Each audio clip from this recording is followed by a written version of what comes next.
দর্শক অনেকে ভিডিও দেওয়ার পরে বলছেন যে খালি উপরের পেঁয়াজ নাকি আমি দেখাইছি, উপরের পেঁয়াজ ভালো আছে, নিচের পেঁয়াজ পচে গেছে। আপনাদেরকে সরাসরি দেখায় যদি দেখেন যে এখানে টোটাল 20 ইঞ্চি পুরো করে অর্থাৎ 18 থেকে 20 ইঞ্চি করে রাখছি।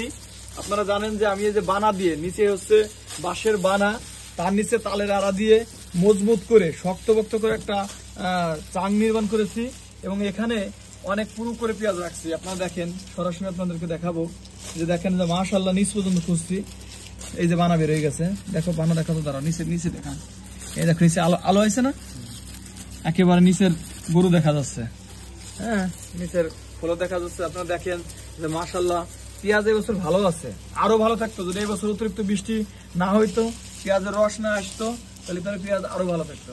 আপনারা দেখেন গিরের রাখতেছে এই সমান করে, গিরের সমান করে পেঁয়াজ রাখছি, একেবারে নিচ একে পুরো 18 থেকে 20 ইঞ্চি করে পেঁয়াজ রাখা, মাশাআল্লাহ ভালো আছে।